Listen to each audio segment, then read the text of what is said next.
Captain Jake Morrison stood on the bridge of his ship and looked at the strange, empty space ahead of them. The space looked normal, but every alien in the galaxy called it the dead zone. No one was allowed to go there, and no one would tell him why. His ship was called the UCS Discovery, and it was built for finding new things in space. But today they were looking for answers about the one place they could not go. Lieutenant Amy Rodriguez walked up to him with a datapad in her hands. She had been working on the sensors all morning and her face looked worried. The readings on her screen showed energy waves that did not match anything they had seen before. The waves were coming from the empty space that surrounded Earth and the other planets where humans first came from. 3 years had passed since humans joined the big group of alien races called the Galactic Council. The aliens had ships that could cross the galaxy in days and weapons that could destroy whole planets. They had medicine that could cure any disease and computers that could think faster than 1 million human minds. But they all stayed away from the space around Earth like it was full of poison. Morrison remembered the day when Ambassador Kell came to the human colonies to talk about the rules. Kell was tall and looked like he was made of blue crystal. His voice sounded like music, but there was fear in it when he talked about Terran space. He said that the area around Earth was closed for historical reasons. No ships could go within 50 light years of the sun that Earth circles. No exceptions, and no questions. But humans had never been good at following rules they did not understand. Morrison had spent months asking questions and getting no real answers. Every time he asked about Earth, the aliens would change the subject or make excuses to leave. Some of them would not even look at him when he mentioned his homeworld. Commander Rick Hayes came over to join them at the control station. He was a big man with gray hair who had been in space longer than most people had been alive. His job was to keep track of what other ships were doing and what messages they were sending. For weeks he had been listening to alien communications, and what he heard made him more curious every day. Hayes told Morrison that the aliens talked about something called the sleepers when they thought no humans were listening. They also mentioned an old protocol called Omega Black. The words always made the aliens nervous, and some of them would stop talking completely when these subjects came up. It was like they were afraid that just saying the words might wake up something terrible. Dr. Lisa Parker was the smartest person on the ship when it came to studying alien life. She had been trying to understand why the aliens were so afraid of human space. Her research showed that whatever was in Terran space was not just dangerous. It was something that had scared every race in the galaxy so much that they made laws to stay away from it. The Discovery moved closer to the invisible line that marked where Terran space began.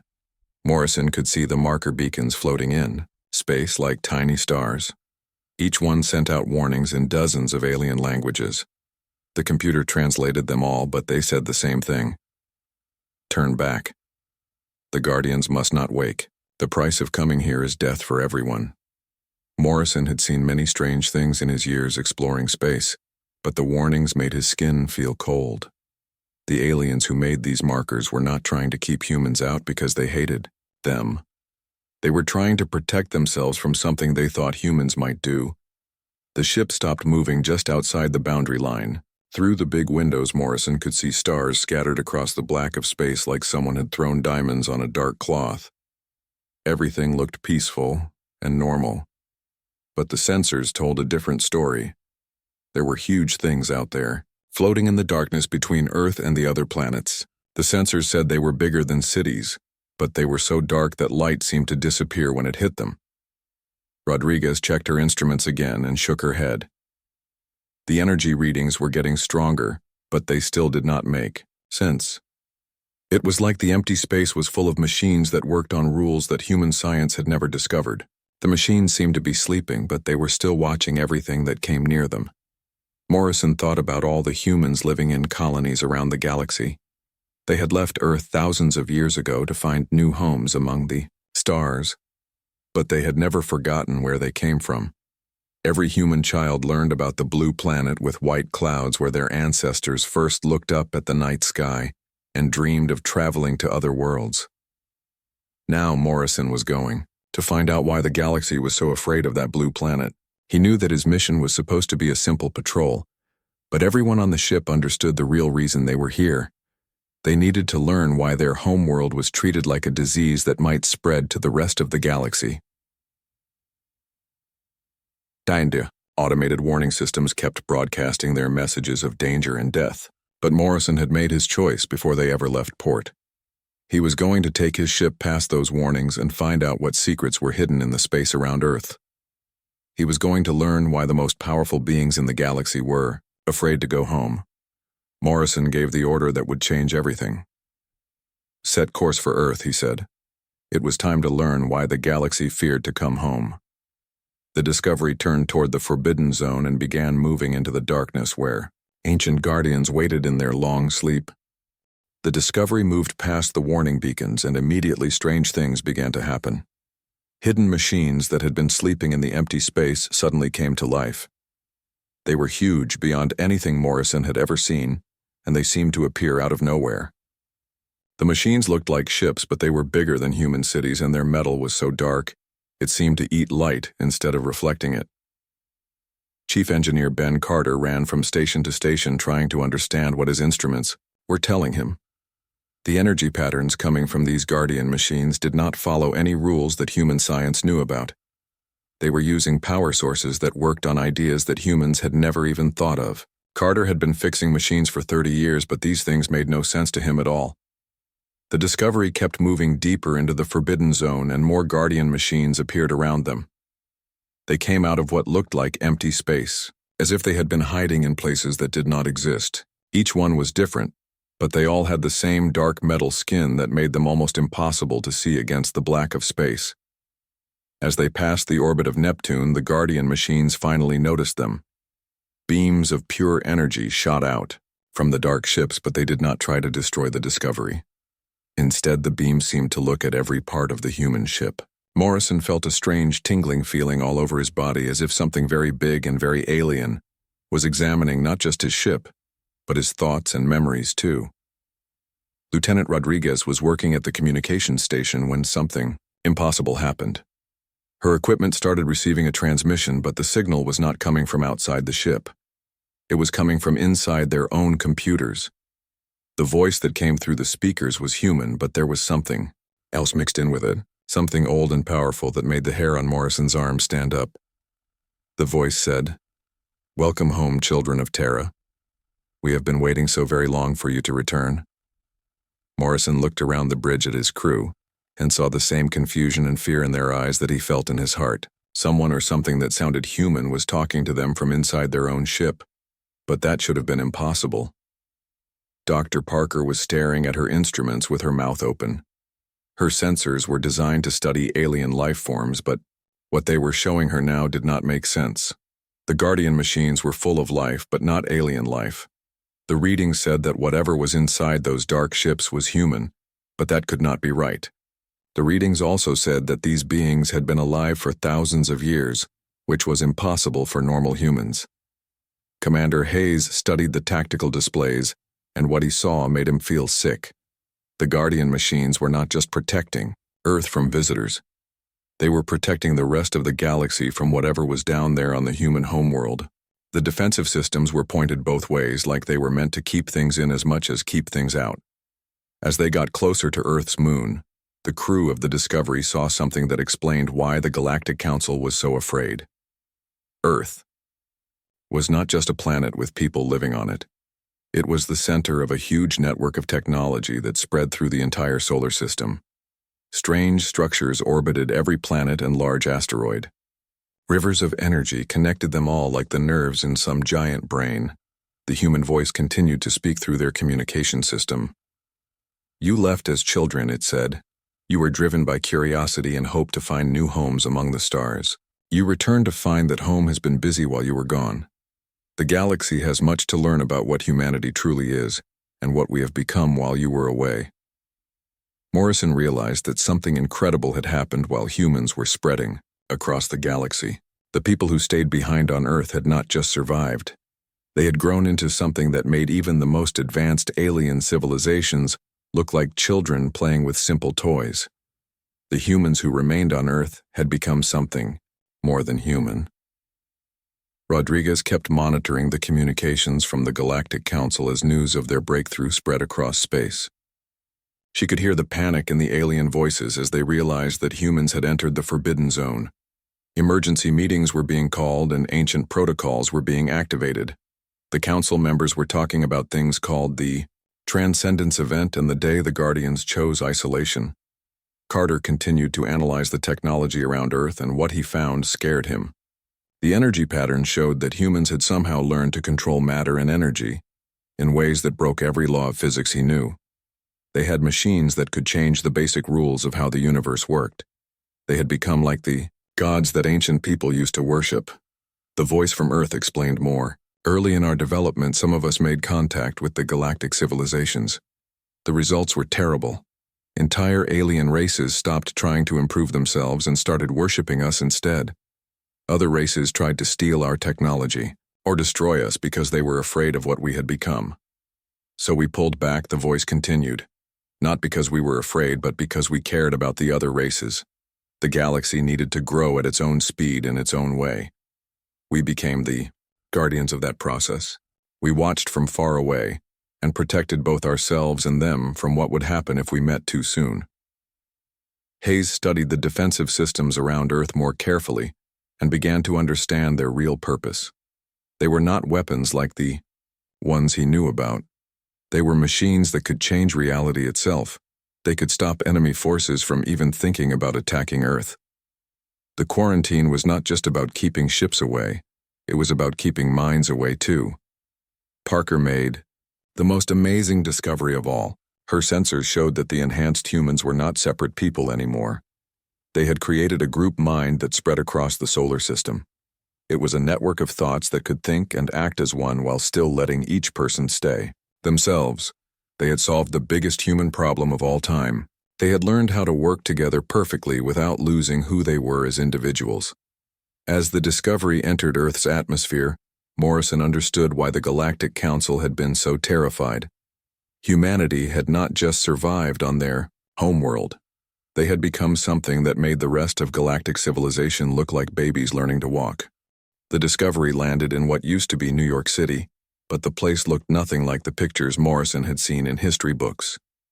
The buildings seemed to exist in several dimensions at the same time. They would appear solid and real for a moment, then fade away like ghosts before becoming solid again. The architecture followed rules that human science was just beginning to understand. Beings that looked human but moved with impossible grace came to meet them as they left their ship.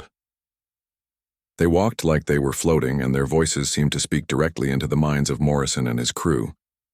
Their guide said his name was Marcus Webb, and he claimed to remember the first human settlements on Mars. Those settlements had been built 2,000 years before humans ever left Earth to explore the galaxy. Dr. Parker pointed her medical scanner at Webb, and the readings made her hands shake. His cellular structure was part biological, part technological, and part something else that her instruments could not identify. He had achieved true immortality, not by stopping the aging process, but by moving beyond the very idea of biological limits. His body was more like a machine that had learned to be alive. Webb led them to a massive building at the center of the transformed city. "We need to show you something," he said. "Something that will help you understand why the galaxy reacts to us the way it does." As they walked toward the structure, Morrison noticed that it seemed to get bigger the closer they came to it. By the time they reached the entrance, it was larger than any building he had ever seen. The inside of the building was even stranger than the outside. Webb explained that it existed in what he called expanded space. The interior was larger than the exterior by amounts that hurt to think about. Rooms led to other rooms that should not have been able to fit in the same space. Hallways stretched for miles inside a building that was only a few blocks wide when seen from outside. Within the halls of this impossible structure, the crew of the Discovery saw the true scope of what humanity had become. They passed gardens, where new forms of life were being grown from scratch. The plants and animals in these gardens had never existed in nature. They were designed and built to be perfect for specific purposes. Some provided food that could nourish any form of life. Others cleaned pollution from air and water. Still others existed just to be beautiful. They saw laboratories where the fundamental forces of the universe were being studied and improved. Scientists who looked human but thought faster than the most advanced computers were learning how to make gravity stronger or weaker. They were discovering ways to make time move faster in some places and slower in others. They were even learning how to create new types of matter that had never existed before. From observation decks that existed outside normal space and time, they could see the enhanced humans monitoring the development of thousands of civilizations across the galaxy. Huge screens showed the progress of alien races that had no idea they were being watched. The enhanced humans had been guiding and protecting the development of galactic civilization for thousands of years. Lieutenant Rodriguez gasped as she realized what this meant. "You have been watching over everyone," she said. "All this time you have been protecting the entire galaxy." Webb nodded with a sad expression on his face. "We learned early that power without wisdom leads to disaster," he explained. "When we gained the ability to reshape reality, we also gained the responsibility to make sure that others could develop safely." Webb showed them displays that revealed the true nature of galactic civilization from the enhanced human's perspective. Every war that had been prevented, every civilization that had been guided away from destroying itself, every technological breakthrough that had happened at just the right moment. Much of it had been the work of the enhanced humans working in secret to protect races that did not even know they existed. Commander Hayes studied the displays showing galactic civilization and began to understand the scope of what the enhanced humans had been doing. He could see the council species as they truly were. They were young races barely out of their technological childhood, struggling with problems that humanity had solved thousands of years ago. The quarantine was not about fear. It was about allowing them to grow without becoming dependent on humanity for guidance. But Chief Engineer Carter identified a serious problem with this approach. "The galaxy is not moving forward anymore," he said. "Without challenges, without knowing that greater things are possible, they have stopped trying to improve. They have become comfortable with their limitations and they are not pushing themselves to reach higher levels of achievement." Marcus Webb's expression became troubled when Carter pointed this out. "That is exactly why you are here," he said. "Have been debating this issue for centuries. The time may have come to end the quarantine, but the risks are enormous. If we reveal ourselves fully, we could either inspire the galaxy to reach new heights, or we could cause the collapse of every civilization when they realize how far behind they truly are." The enhanced humans had run computer simulations of what would happen if they revealed themselves to the galaxy. In some scenarios, the alien races would be inspired to achieve greatness beyond anything they had ever imagined. In other scenarios, the shock of learning about enhanced humanity would cause entire civilizations to give up trying to improve themselves. Some races might even destroy themselves rather than accept that they could never reach the level that humans had achieved. Dr. Parker began to understand the magnitude of the decision that was facing them. "You are asking us to choose the future of the galaxy," she said. Webb shook his head and corrected her. "No," he replied. "We are asking you to choose the future of humanity's relationship with the galaxy. You represent the bridge between what we were and what we have become. Your decision will determine whether we remain hidden guardians or become active participants in galactic civilization once again." Morrison looked around at his crew and saw the weight of responsibility settling on their shoulders. They had come here looking for answers about why Earth was forbidden. Instead, they had discovered that they held the power to reshape the relationship between humanity and every other intelligent species in the galaxy.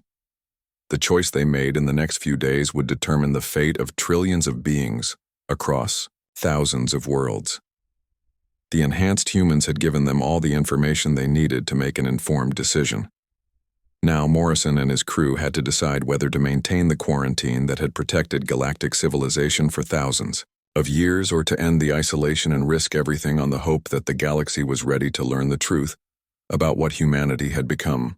The debate that followed consumed 3 days of intense discussion in the great council chambers that existed in folded space and time. Representatives of both versions of humanity gathered to discuss implications that would echo across the galaxy for thousands of years. Morrison found himself at the center of conversations that involved concepts his mind could barely grasp. The enhanced humans could communicate with each other at speeds far beyond normal human comprehension. They would pause for what seemed like seconds while entire conversations took place in their shared consciousness. Then they would return their attention to Morrison and his crew with new information and perspectives that had been developed in those brief moments of silence. Captain Morrison argued for finding a middle path between complete isolation and full revelation. There has to be a way to end the isolation without causing chaos, he said. The galaxy deserves to know they are not alone in reaching for something greater, but we cannot just appear and announce that we have become gods. That would destroy more civilizations than it would help. Alex Kane, who spoke for the collective consciousness of enhanced humanity, presented historical evidence of what happened when they had tried gradual contact in the past. Even the smallest revelations had caused some species to abandon their own development, he explained. They would stop trying to solve their own problems and instead spend all their time trying to get help from the enhanced humans. Other species became hostile out of fear or jealousy when they learned that another race had achieved so much more than them. The Galactic Council's reaction to the Discovery's breach of quarantine proved that the fundamental problem had not changed. Reports were coming in from across the galaxy, showing that several member species were already mobilizing their fleets to contain what they saw as the Terran threat. The galaxy's fear of humanity's potential was becoming a prophecy that fulfilled itself. Dr. Parker surprised everyone by proposing a solution that nobody had considered before. "What if we do not reveal what you have become?" she asked the enhanced humans. "What if we present your technology as recent discoveries made by normal humans working in isolation? We could frame it as human determination and creativity rather than transcendence into something beyond normal life."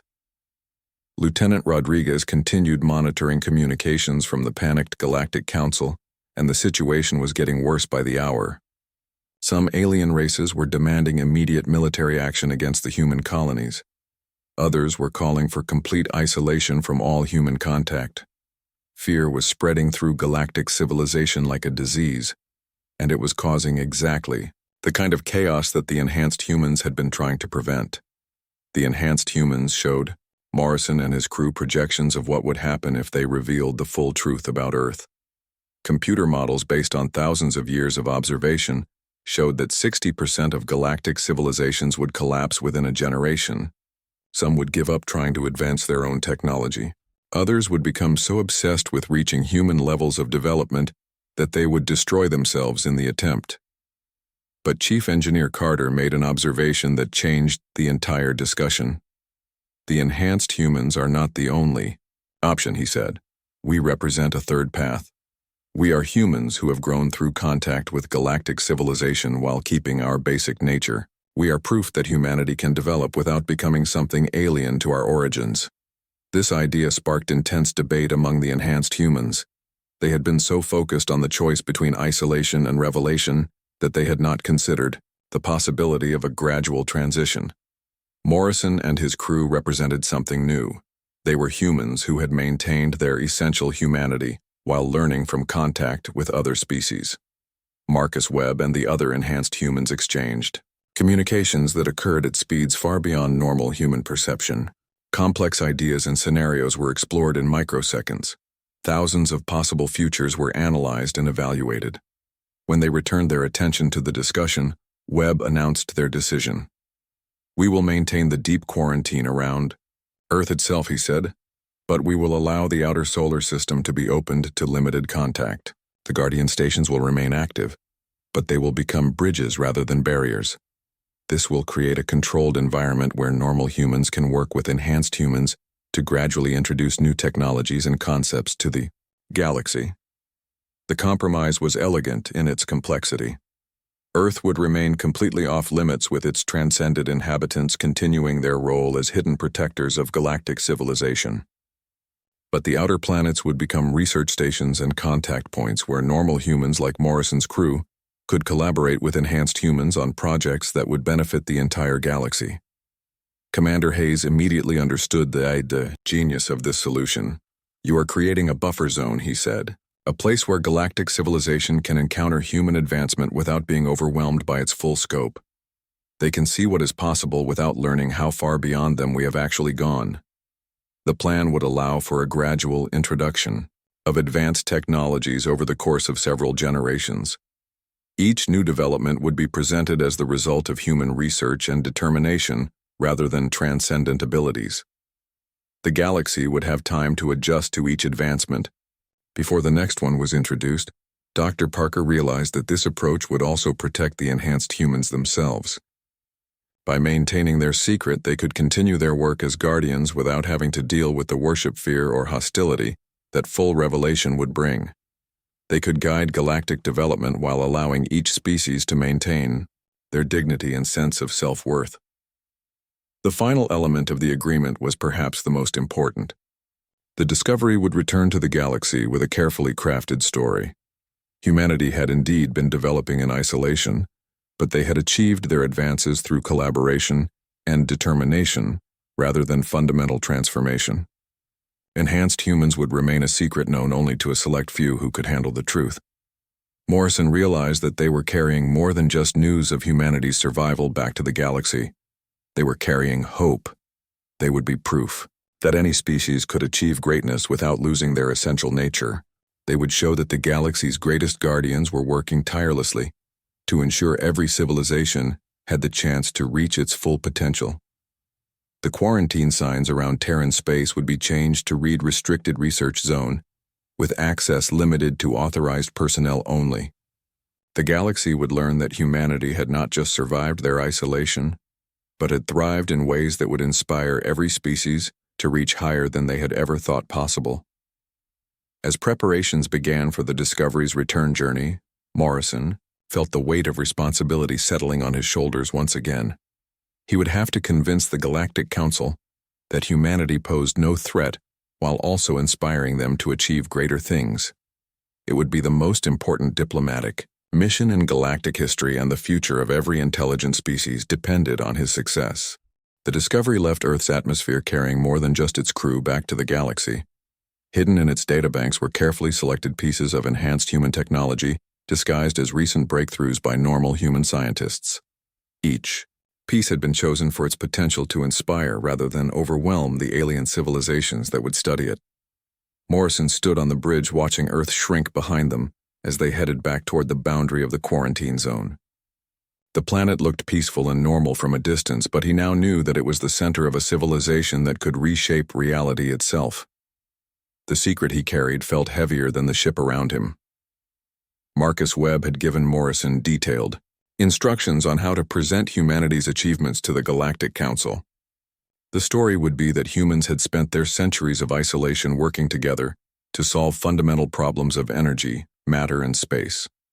They had achieved breakthroughs through determination and cooperation rather than transcending the limits of biological existence. Lieutenant Rodriguez monitored communications from the galaxy as they traveled, and the situation remained tense. The alien fleets that had been mobilized were still moving toward human space, but they had slowed their approach when the Discovery began transmitting peaceful intentions. The Galactic Council was demanding a full report on what had been found in the Forbidden Zone. Dr. Parker worked on preparing scientific data that would support their cover story. The enhanced humans had provided her with research that showed step by step how normal humans could have developed advanced technologies through conventional means. Every breakthrough was documented with theories and experiments that alien scientists would be able to understand and verify. Chief Engineer Carter studied the new technologies they were bringing back and marveled at how cleverly they had been designed. Each device was advanced enough to represent a significant leap forward, but not so advanced that it would seem impossible.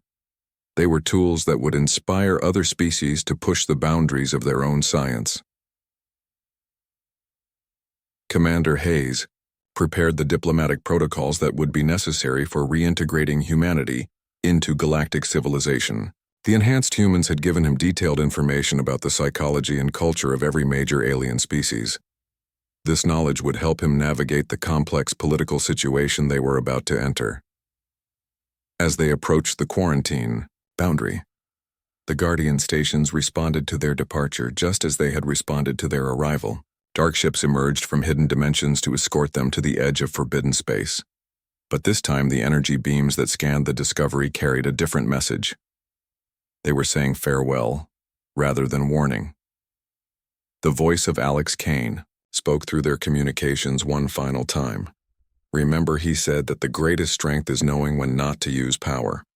The galaxy will grow stronger because you chose wisdom over dominance. The enhanced humans were proud of Morrison and his crew for making the difficult choice to maintain the secret that protected galactic civilization. When the Discovery crossed back into normal space, they were immediately surrounded by ships from a dozen different alien species.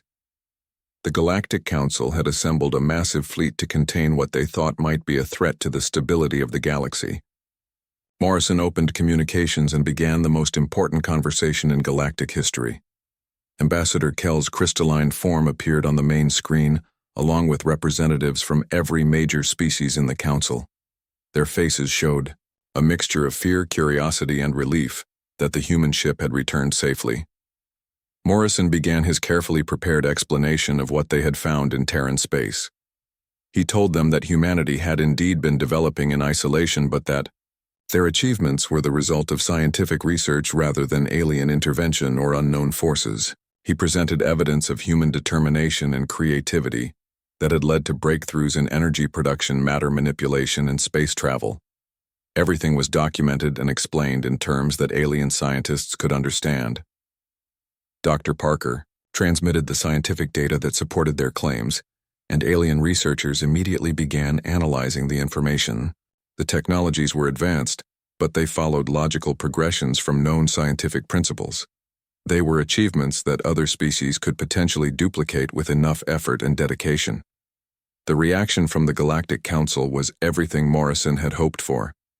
Instead of fear or hostility, they showed excitement and inspiration. The proof that significant advancement was possible gave them hope for their own civilizations. Several species immediately announced new research programs based on the human discoveries. Commander Hayes negotiated the new relationship between humanity and the galaxy, with skill that impressed even the enhanced humans monitoring from their hidden stations. Terran space would be reclassified as a restricted research zone, where human scientists would work with alien colleagues on projects that would benefit everyone. Within months of the Discovery's return, the Galactic Council had established the Terran Research Collaborative. Alien scientists were invited to work with humans in the outer solar system, studying the technologies that had been developed during humanity's isolation. The enhanced humans shared their knowledge slowly and carefully, always presenting it as the work of dedicated normal human researchers. The results exceeded everyone's expectations. Species across the galaxy began achieving breakthroughs they had not thought possible. They were inspired by humanity's example of persistence and innovation. The quarantine had ended not with conquest or revelation, but with hope and cooperation. This was exactly what humanity's guardians had always intended. Lieutenant Rodriguez continued monitoring galactic communications, and the change in tone was remarkable. Instead of fear and suspicion, the alien races were expressing gratitude and admiration for human achievements. They were eager to learn and to apply human innovations to their own civilizations. The success of the new arrangement validated the difficult choice that Morrison and his crew had made. By protecting the secret of the enhanced humans, they had created a situation where the galaxy could grow and advance without losing its independence or dignity. Every species could maintain its sense of self-worth while still reaching for greater achievements. On Earth, Alex Kane and his fellow enhanced humans continued their eternal watch over galactic civilization. They monitored the progress of thousands of species and continued their work as hidden guardians of the galaxy's development. Their greatest achievement was not becoming gods, but choosing to remain unseen protectors of the dreams and aspirations of every intelligent being in the galaxy. Then guardian stations around Earth continued their vigil no longer as prison wardens but as protectors of a secret that would remain safe until the galaxy was truly ready to learn that gods could choose to remain hidden not out of superiority, but out of love for those they protected. The Forbidden Zone had become a sanctuary, and humanity had proven that sometimes the greatest power was knowing when not to use it.